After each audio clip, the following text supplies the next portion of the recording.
Este hombre es uno de los periodistas mejor pagados de la historia de la comunicación española y puede que mundial. Cada noche congregaba alrededor de la radio legiones de seguidores que incluso desatendían a la parienta por escucharlo. Era el terror de los estómagos agradecidos, los lametraserillos y abrazafarolas. Su cruzada contra lo que consideraba injusto lo llevó a enfrentarse con el poder y a ser quemada su efigie en el Bernabéu. Un día se marchó de la radio sin decir adiós. Es José María García, Super García, el rey de la noche durante muchos años. Buenas noches.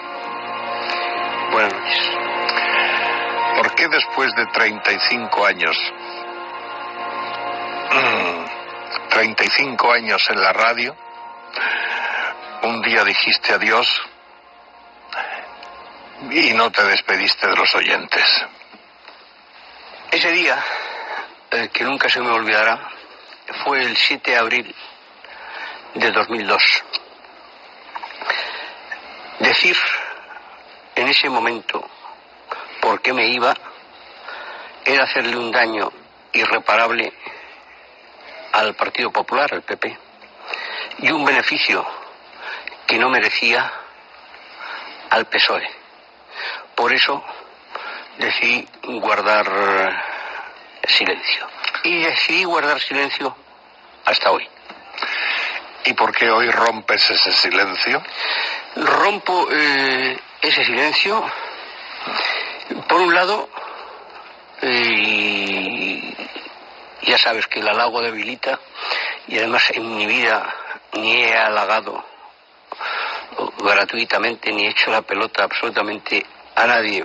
Por un lado, por la admiración ya desde hace muchísimos años que siento por ti, y por otro lado porque este espacio es una pequeña isla que por el momento creo que está a flote de tanta, con perdón, mierda y porquería como nos ofrece la caja tonta. Uh-huh. José María, tú has sido quizás el periodista que más ha cobrado en la historia de la comunicación, no sé si española o mundial. Te corrijo y con perdón. Porque esta fue no una discusión, una conversación que tuve con el presidente del gobierno. Ese día era precisamente en casa de Juan Abelló, era el cumpleaños de Juan Abelló, y sin venir a cuento, estábamos en una parte, el presidente José María Aznar y yo, me dice: ¿tú ganas más que Zidane? Y le digo: estás equivocado, presidente. Yo produzco más que Zidane. Mis sueldos, mis contratos, que efectivamente han sido altísimos y posiblemente récords, nunca me he preocupado, siempre han guardado directa relación con lo que yo he ingresado en las empresas. Sí, de cualquier forma, en fin, hablar de 1.500 millones anuales y tal, eso no creo que hayan cobrado muchos periodistas, ¿no? Yo ganaba 1.500 millones anuales en la cadena COPE, uh-huh. Y cuando dejé, en un grave error mío, uh-huh. Y luego lo analizaremos, la cadena COPE, y ese año la cadena COPE obtuvo en su historia récord de beneficios. La empresa. ¿Cómo se quedaron los curas después de aportar tantos beneficios a la COPE cuando te marchaste? Los obispos. Más que... mira, la conferencia episcopal es rarísima. Es decir, partiendo de la base que si el cura es raro, el obispo es muy raro y el cardenal es rarísimo. Del Papa no hablo porque no lo conozco. Pero yo creo que no les preocupó, que la menor preocupación era la económica. La conferencia episcopal no le preocupa el dinero de la COPE, solo le preocupa que no le cueste. Cuando yo en el año 92, cuando se produce la invasión de Antena 3 por el Imperio por el imperio del monopolio, con la aquiescencia y la colaboración total y absoluta del partido en el gobierno, que era el Partido Socialista Obrero Español, que es quien ayuda a hacer la trampa para que Antena 3 cambie de manos, yo tenía ya absolutamente realizado mi acuerdo.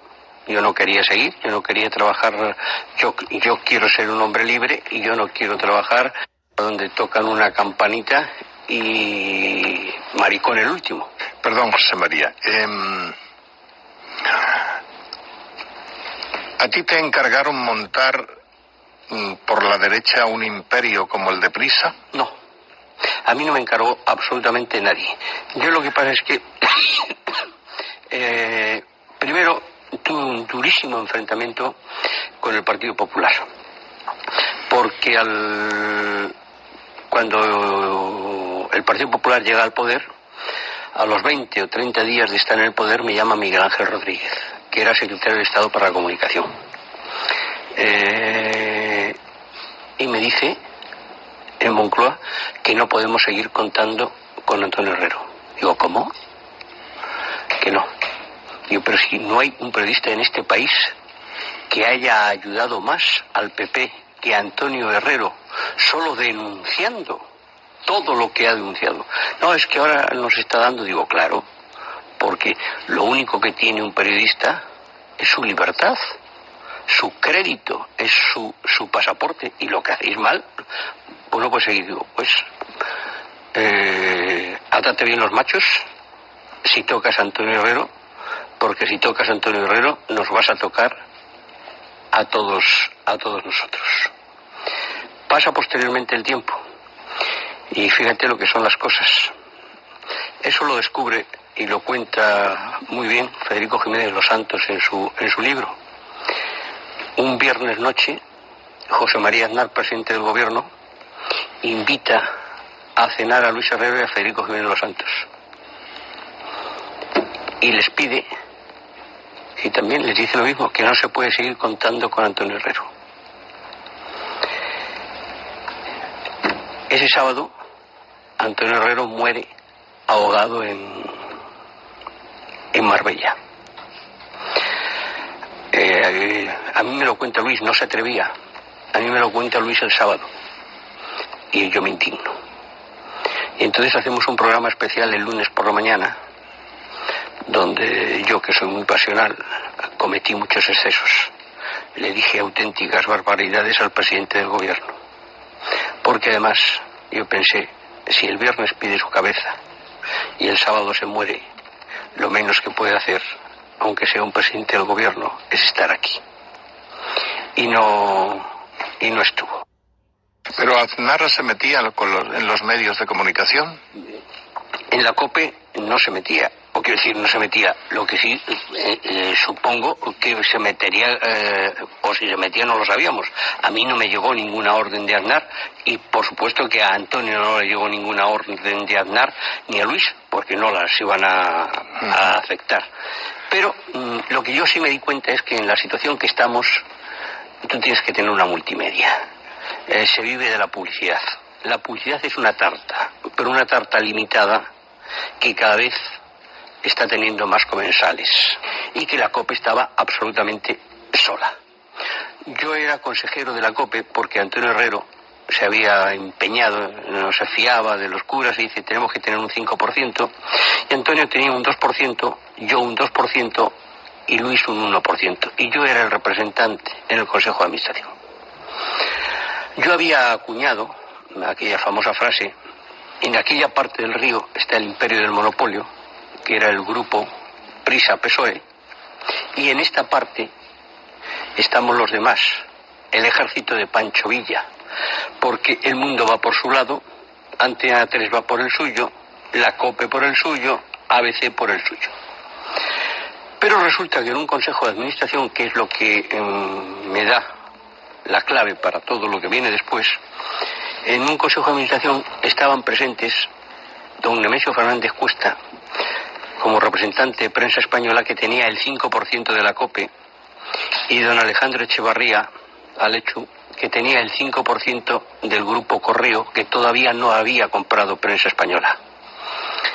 Y yo les digo, me levanto, los consejos de la COPE son para grabarlos. Hay curitas, vicarios, por ejemplo, que vienen de Burgos en el autobús de línea para cobrar su asistencia al Congreso. Y entonces le digo a Nemesio, mira Nemesio, a mí el diario ABC, su director era Paco Jiménez Alemán, me trata bien, pero me sorprende que teniendo el 5% de esta casa, vosotros ignoréis excesivamente o no le prestéis la atención debida a Luis Herrero y a Federico Jiménez Los Santos. Y Nemesio Fernández Cuesta, con una gran valentía, se levanta y dice, no, José María tiene mucha generosidad. Yo personalmente he dado la orden a mi director que ni Federico ni Luis existen. Los curas se quedan sorprendidos y dicen, y no existen porque el rival en el mercado del diario ABC no es el país, es el mundo. Y esta casa, la COPE, políticamente ha tomado partido por el mundo. Por lo tanto, esa es la razón. Entonces yo aprovecho la circunstancia, me vuelvo a los curas y les digo, allí el imperio del monopolio, aquí, ya ven, el ejército de Pancho Villa, pero ni tan siquiera con los códigos de ese ejército. Y en ese momento, desde ese momento, yo me planteo mi salida de COPE, terminaba el contrato y además que hay que hacer una multimedia. Y entonces cojo a Juan Villalonga, que era presidente de Telefónica. Juan Villalonga, el gran amigo de Aznar. Juan Villalonga, el compañero de colegio de Aznar. Entonces cojo a Juan Villalonga y le digo, Juan, Telefónica tiene que estar en la comunicación, pero te anticipo, si tú no estás en la comunicación, vas a ser un botones del imperio. Y si estás en la comunicación, tienes que estar con toda la fuerza del mundo. Y me dice, quiero estar. ¿Cómo se hace eso? Digo, muy fácil. Un periódico, una televisión y una radio. Dice, el periódico ya lo tengo. El Mundo. Pues digo, pues televisión, Antena 3. Dice, no me hablo con Antonio Asensio. Digo, eso yo te lo arreglo. La radio. Digo, los ciegos. ¿Qué tienen que ver los ciegos? Desconocí incluso que los ciegos eran los dueños de Onda Cero. Pero te pongo una condición. Y yo te pongo en contacto con ellos, pero cuando llegue el apartado económico, yo no quiero saber absolutamente nada. ¿Le parece bien? Y entonces yo me voy a ver a José María Aznar, presidente del gobierno.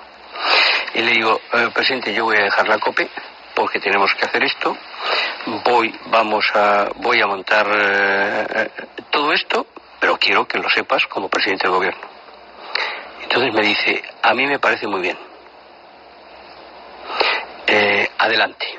Seguimos adelante y cuando está bastante avanzado todo, un día me llama José María Aznar y me dice, no firmes con Juan Villalonga porque lo tengo que cambiar.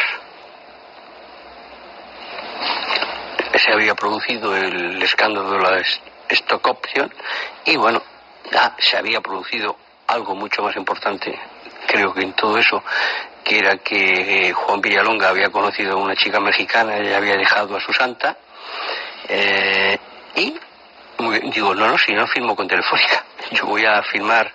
Dice, Rodrigo te dirá quién va a ser el nuevo presidente de Telefónica y te conoce, le parece bien esto y adelante. Bueno, a las 48 horas, efectivamente, Rodrigo Rato viene y me dice que el presidente de Telefónica va a ser César Alierta, y conozco a César Alierta, con el que tengo y tendré una magnífica relación, porque como persona hay pocas personas a las que yo haya conocido que tengan su entereza y su categoría. Perdón, ¿no te van a llamar traidor por lo que estás diciendo?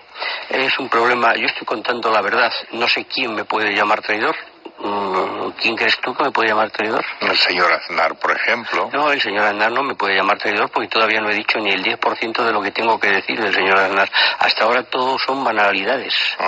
¿Qué tendrías que decir del señor Aznar? Pues te tendría que decir que el señor Aznar es el culpable directo y responsable, si no único máximo, de todo ese invento que hicimos se haya venido absolutamente abajo. Los políticos, yo creo que sean del signo que sean, no quieren periodistas. Los políticos quieren aduladores. Los políticos quieren taquígrafos, amanuenses. Pringaos. Y el señor Aznar, y claro, quieren pringados porque como la lucha de intereses es tan grande y a los periodistas les pagan tan poco, pues y tienen que comer, ese es el problema. Y ahora estoy intentando defender a los periodistas. Y entonces, bueno, empezamos en Telefónica y empiezo a darme cuenta que aquello es un escándalo sin precedentes. Un escándalo. Descubro, por ejemplo, que hemos comprado el Mundial pagando un sobreprecio, que es el primer mundial que no da Televisión Española, porque a Televisión Española le había prohibido la SEPI pagar 19.000 millones de pesetas por el mundial. Nosotros a través de Vía Digital pagamos 24.000 millones y descubro que aquello es un escándalo sin precedentes. Por un lado, luego estaban colocando a políticos, hijos de ministros, hijos de gente inútil, gente incapaz, en algunos casos gente deshonesta, y era imposible. Un buen día voy a ver a José María Aznar y le digo: presidente, esto no funciona. Telefónica realmente, o sea, oficialmente es una empresa privada, pero realmente es una empresa pública. Y como realmente es una empresa pública, tú tienes que conseguir que un grupo de empresarios afín se haga con la mayoría. Porque si un día, en un futuro inmediato, pierdes las elecciones, te vas a quedar absolutamente solo. La 1, Televisión 1, esta casa, y la 2, evidentemente, son gubernamentales. Desgraciadamente, el PP, ya con UCD, con Franco y con San Pedro. Bueno, ahora ya sabes que hay un presidente nombrado, en fin, por todos los partidos desde el Parlamento, ¿no? Yo admiro no puedo admirar a Luis Fernández porque no lo conozco lo suficiente, y lo que conozco de él no me ha convencido porque ha estado muy escorado hacia el imperio. Ha sido un hombre total y absolutamente del imperio. A partir de ahora, Luis Fernández, el nuevo presidente, no sé qué postura tomará. Pero yo sé que es duro lo que acabo de decir del nuevo presidente, pero es la verdad radical. Este es un hombre de prisa. Bien, es cierto que ha afectado. Estuvo trabajando en Prisa, ¿no? Estuvo trabajando en Prisa y ahora tiene el consentimiento de todos los partidos políticos. Ahora tiene el consentimiento de todos los partidos políticos. Y nombrado políticos, por el Parlamento. Por eso te digo que vamos a ver el cambio pero que hasta ahora no es un hombre para aplaudirle. Una prueba de libertad es que esto salga, lo que estoy diciendo, pero no mezclemos temas. Volvamos a lo que llegamos. Y llegó al presidente, digo, tienes que buscar un grupo afín porque te vas a quedar más solo que la 1, la 1 y la 2 gubernamentales, le darán, si llega el PSOE, lo primero que va a hacerle es dar una televisión en abierto al imperio, y luego la 3 y la 5, con 2 italianos profesionales de ganar dinero, se van a dedicar a esto. Así que si pierdes, imagínate. Y me frena en seco el presidente y me dice: tocayo, analiza esto. Tocayo, yo nunca he perdido un partido. Me quedo mirando, sorprendido, y le digo: te has vuelto loco. Te has vuelto loco. y me marcho. Y no he vuelto a tener ningún contacto con él hasta hace 2 meses, porque cuando estuve enfermo me llamó 12 o 13 veces desde fuera. Yo creo que tenía que agradecérselo. Fui a FAES para agradecérselo personalmente. Me equivoqué. Y digo que me equivoqué porque me encontré a un hombre, es mi impresión, puedo estar equivocado, pero me encontré a un hombre lleno de rencor, me encontré a un hombre lleno de revancha.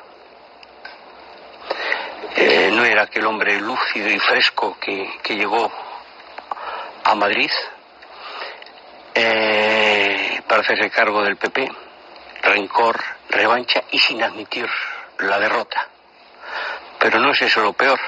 Lo peor es que sigue mandando, pero que es el único que manda. Ese es el problema. Mariano Rajoy es un grandísimo amigo mío. Yo he ganado una apuesta. Yo, adelantándome a los acontecimientos, dije que Mariano Rajoy iba a ser el sucesor. Y se lo dije a él, digo, si vas a ser el sucesor, y dice, ¿por qué? Digo, muy fácil. Tú tienes una cosa fenomenal y una cosa malísima. Pero eso equilibra tanto la balanza que vas a ser el sucesor. Lo bueno, que pasas por los sitios y no manchas. Y lo malo, que pasas por los sitios y no limpias. Y entonces, Aznar, que quería seguir mandando, ese era... Pero yo perdón, el señor Rajoy colaboró con usted, sí. Era un especialista en ciclismo, ¿no? Cuando me llamas de usted me impresiona. Bueno, contigo. Después de tantos años. Sí. Sí, era un especialista, un consumado especialista en ciclismo, una auténtica maravilla, y es mi amigo. Yo espero que no se enfade mucho con esto, pero... Y yo le he dicho a Mariano Rajoy, y tengo el derecho de decir estas cosas del PP, porque yo he hecho al PP unos favores absolutamente impagables. A mí un día a las 5 de la tarde, Mariano Rajoy, vicepresidente del gobierno, me localiza. ¿Dónde estás? En la radio. Estaba en COPE. Necesito verte urgentemente. ¿Qué pasa? Se está hundiendo el mundo. Necesito verte. Y quedamos en el Hotel Ritz. Y digo, ¿qué pasa? Dice, tenemos que localizar todavía era presidente de Telefónica, Juan Villalonga. Tenemos que localizar urgentemente a Villalonga. Digo, ¿qué ha pasado? Dice que ha cesado a Ernesto Sáenz de Buruaga, que era el director de los servicios informativos de Antena 3 Televisión. ¿Lo cesó Villalonga a Ernesto Sáenz de Buruaga? Sin consultar con Aznar. A eso voy. Que ha cesado Ernesto Sáenz de Buruaga, que ha cesado Juan Villalonga, Ernesto Sáenz de Buruaga, y el presidente lo entiende como una afrenta personal. Y digo, pero vamos a ver, Mariano. Primero, el vicepresidente del gobierno tiene que llamar, aunque sea su amigo, a un periodista para esto. Yo te lo hago encantado, porque eres mi amigo y porque eres buena gente. Segundo, es tan importante Ernesto Sáenz de Buruaga, que ya sabes que los presentadores de telediarios, que no se molestan conmigo, pero a los presentadores de telediarios, pues gente que más o menos allí llegan allí, les embadurnan un poquito la cara y leen lo que les más o menos han escrito o lo que han escrito ellos. O sea, a mí estaría encantado con ver un telediario tipo americano, un telediario donde el presentador se moje. Bueno, y le digo, ¿y qué quieres que haga? Pues que hables con Juan Villalonga. Localizo a Juan Villalonga, que está en Los Ángeles, y le digo, oye Juan, estoy con Mariano Rajoy, vicepresidente del gobierno, que dice que vas a cesar a Ernesto Sáenz de Buruaga. Dice, no lo voy a cesar, ya lo he cesado. Lo he cesado por desleal, y me dice 3 epítetos que no es necesario, pero gravísimos. Digo, bueno, pues espérate que te paso al vicepresidente del gobierno. Hablan, un cuarto de hora, me pasa el teléfono y dice, bueno, encárgate tú de decirle al presidente que lo dejo, pero lo dejo por él. Pero el sábado vente a mi despacho y te cuento quién es Ernesto Sáenz de Buruaga. El sábado viene de Los Ángeles, voy al despacho de Juan Villalonga, me dice, mira, este tipo no merece la pena. Piqué era ministro, yo creo que se llamaba de tecnología entonces o una cosa así, y había redactado un decreto que perjudicaba mucho a Telefónica. Y entonces, como Juan Villalonga era como era, tenía un primer espada en la comunicación que se llamaba, en su gabinete, Manolo García Durán. Y Juan Villalonga llama a Manolo García Durán y le dice: llama a Ernesto Sáez de Uruaga, Antena 3 ya era de Telefónica, y dile que empiece el telediario matando a Piqué. Anda. Entonces, claro, si tú eres periodista y tú recibes eso, a ti te pueden decir, te ha podido llamar Luis Pérez o Pepito Palote y decir: mata a García hoy. Y entonces tú puedes decir sí o no. Si dices sí, pues eres un mierda, pero bueno, con tu conciencia. Y si dices no, tienes que cumplir tu palabra de hombre. Y entonces Ernesto Sáez de Uruaga, por lo que yo, la versión que tengo, naturalmente, es la versión de Juan Villalonga, no la de Ernesto. Me dice versión de Juan Villalonga corroborada por Manolo García Durán. Y es el que al final me cuenta todos los detalles, Manolo García Durán. Y me dice, le llamo y le digo: Ernesto, el presidente dice esto, que hay que empezar matando a Piqué. Bueno, dile al presidente que no hay ningún problema y que nada, que no pasa nada. Y, según me cuenta Manolo García Durán, automáticamente cuelga el teléfono a Manolo García Durán y llama a Piqué, Ernesto Sáez de Uruaga. Dice: oye, ministro, me dicen desde Telefónica esto, que te tengo que empezar matando. No lo voy a hacer, pero que ya sepas cómo están las cosas. Pasa el telediario, no lo hace, y a las 6 de la tarde Manolo García Durán vuelve a llamar a Ernesto Sáez de Uruaga y le dice: a mí no me toma el pelo nadie, o lo haces esta noche o mañana no estás. Y él vuelve a llamar a Piqué para decirle: lo tengo que hacer esta noche, y lo hace. Te lo digo para que veas hasta qué punto llegaba la intromisión porque fíjate, luego Ernesto Sáez de Uruaga, de director de informativos, pasó a entrevistar a Aznar, aquella la famosa entrevista, y luego pasó a ser consejero delegado cuando no sabía leer un balance. ¿Y esa guerra sigue? Pues esa guerra, en los medios de comunicación. Esa guerra ahora es muchísimo de la conferencia episcopal. Un tal Blázquez. Ese es el presidente de la conferencia episcopal. Viene 3 días a Madrid. No hay conferencia episcopal. Pero luego está la COPE. Yo siempre he dicho, el único sitio... Yo me he equivocado.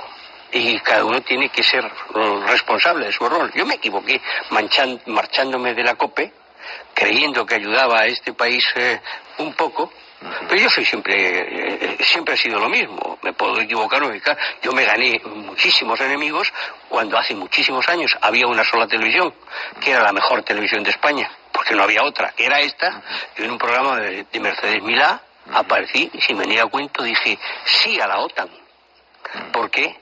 Porque el PSOE había dicho de entrada no, cuando la responsabilidad del gobierno la había llevado, es decir, buscando el interés nacional. Entonces, la conferencia episcopal, ¿qué permite? Permite una libertad que los profesionales convierten en libertinaje. Fíjate, guerra de Irak. La guerra de Irak, que es un error gravísimo de José María Aznar, porque José María Aznar, yo no digo que vaya o no vaya a la guerra, pero un tema de esa naturaleza lo tienes que llevar al Parlamento y que lo decidan, etcétera, etcétera. Pero claro, Aznar ahí se veía como Dios. Fíjate, yo tengo grabada en la retina, Aznar es un tío que no es un tío de la NBA, que mide, Aznar es un poquito más que yo, y Aznar, tú no sé si te acuerdas, una imagen de una foto bajando del helicóptero en Camp Davis, esperando al presidente americano y caminando como si fuera Dios. Otra famosa foto de Aznar, ¿te acuerdas?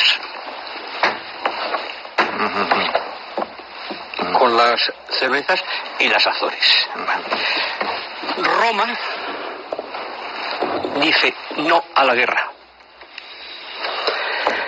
La conferencia episcopal dice no a la guerra. El sínodo de los obispos, fíjate que es difícil ponerlos de acuerdo, incluido el catalán, dicen no a la guerra. Y los dos principales comentaristas de la COPE, conferencia episcopal, son los dos únicos que dicen sí a la guerra. Uno, Luis Herrero. Para mí es muy triste, pero porque se ha vendido al PP por un puesto en las europeas, y otro, Federico Jiménez Los Santos, porque cree en eso. Mira, Federico es un personaje, yo lo he oído el otro día contigo, Federico es un personaje curiosísimo. Punto uno, es presumiblemente, si no el más culto, entre los 3 periodistas más cultos de este país. Es un hombre, hasta donde yo he conocido, que no ha dado un paso por una peseta, o sea, de un desinterés absolutamente económico. Pero, ¿qué le ha pasado? Con todo el respeto, porque yo a Federico le quiero, aunque le podía querer más, pero le quiero. Le he perdido el respeto, le he perdido la admiración, pero le quiero, el cariño no. Le he perdido el respeto y le he perdido la admiración porque ha dejado de ser periodista. El periodista que no es plural, el periodista que no es neutral, no es periodista. Es otra cosa. Entonces él ha dividido el mundo entre los buenos, la derecha, y los malos, la izquierda. Ha estado usted en la guerra durante mucho tiempo. Su mayor guerra, o una de sus grandes guerras, fue el Real Madrid. Su cabeza la han pedido desde todas partes. Uno de los que pidieron su cabeza, naturalmente, fue Florentino. ¿Quién más ha pedido su cabeza? Por supuesto, Pablito Pablete, ¿no? No, a mí no me preocupa quién te pide o deja de pedir la cabeza. A mí, por ejemplo, me preocupa actitudes mafiosas, como la de Florentino Pérez.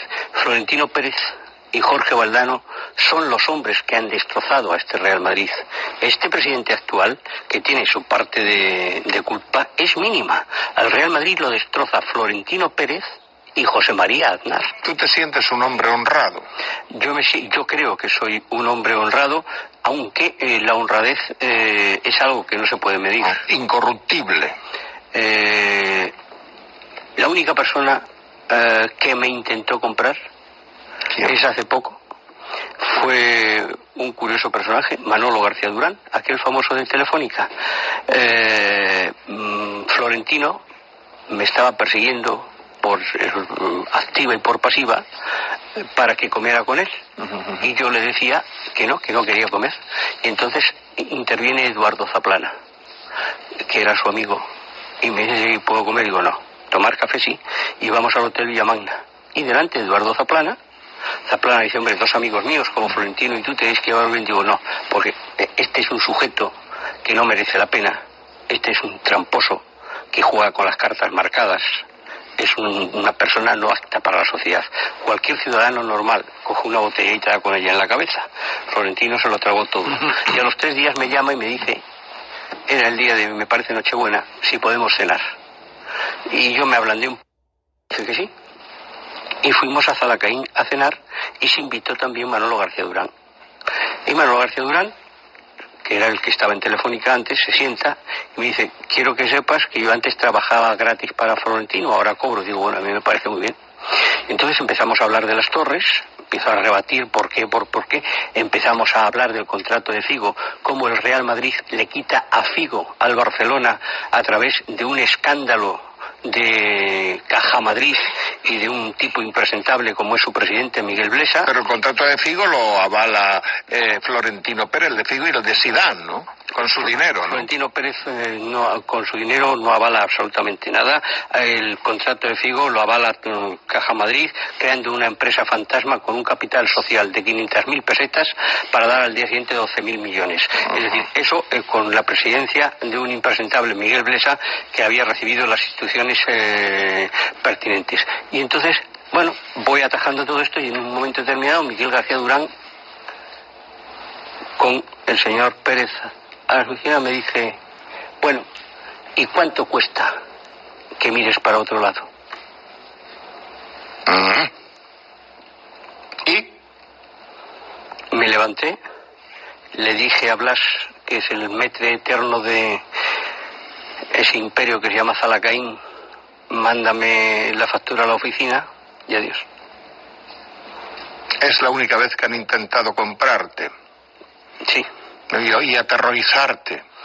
No, aterrorizarme no. Hace muchos años, pues yo vivía en O'Donnell, mis hijos eran pequeños, pusieron una bomba en el portal de mi casa porque había descubierto una sociedad fraudulenta de quinielas donde compraban a los porteros de segunda división. He tenido distintas amenazas, pero no graves. El peor momento para ti fue el 23F. No, ese no fue el peor momento para mí, el 23F. El 23F fue un momento de España en el que yo tuve una intervención que era la intervención de un reportero profesional, de un reportero, uno más. El peor momento es el día que voy por la calle de Arturo Soria, aquí va el chofer, aquí está mi mujer y aquí estoy yo. Suena el teléfono, me había hecho una biopsia y me llama el señor de la biopsia. Me dice, mira, debía decírselo al médico, no a ti, pero como he dormido 30 años contigo, malas noticias. Y digo, ¿qué son malas noticias? Dice, tienes cáncer.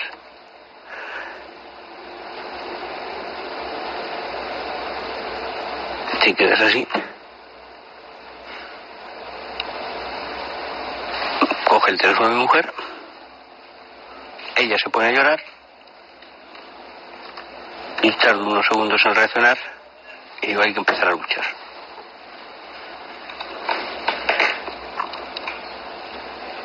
¿Y venciste? Por lo menos aquí estamos, deseoso de volver, si es que se puede, para devolverle a esta sociedad algo de lo mucho que me ha dado. Yo tengo mis necesidades cubiertas. Yo no soy millonario, yo no necesito comer 3 veces, yo no tengo ningún yate porque no me gusta navegar, y la luz la tengo pagada hasta que Dios me llame, pero entonces me dicen, ¿por qué quieres, con lo feliz que vives ahora haciendo tu deporte, jugando al mus con tus amigos, por qué quieres volver? Porque quiero devolverle un poco a la sociedad lo mucho que me ha dado y quiero traer, por lo menos, voy a ver si lo consigo, un programa plural. Por un lado, plural en lo político, y luego es necesario, es imprescindible un programa de investigación. ¿Te molestaba que te llamaran Butano? No, porque el que lo hacía con cariño, y el que lo hacía por ofenderme, pues evidentemente era su problema. Bueno, no estaba mal pensado ese nombre de Butano porque usted explotaba todas las noches, ¿no? No, eso nació primero porque no mido 1,90 y segundo porque en los partidos, cuando hacía el campo, yo llevaba una chamarra larga por la lluvia de color butano. ¿Para ti quién ha sido más censor? ¿El más censor? Yo ¿El creo PSOE o el PP? Por lo que yo he vivido, quiero decir, no hay la menor duda. Yo creo que es muy difícil, muy difícil igualar el capítulo de censura de José María Aznar. Es más, tú fíjate que Multimedia de Telefónica tiene durante 6 meses un presidente provisional, porque él el puesto ya se lo tenía guardado para un amigo que, como había tenido un cargo ministerial, no podía ocupar ese puesto durante 6 meses hasta que no se cumpliera. Ese amigo era Pedro Antonio Martín Marín. El mayor censor que ha tenido este país ha sido José María Aznar. ¿Se acabó el periodismo libre para usted? No, que va. Vuelve a empezar ahora, si es que vuelvo. Señor García, ha sido un honor y mi gratitud por haber concedido tanto tiempo a este encuentro. Muchísimas gracias, y mi gratitud es hacia ti, el halago de Vilita, por haberme correspondido tan generosamente. Buenas noches y gracias. Buenas noches.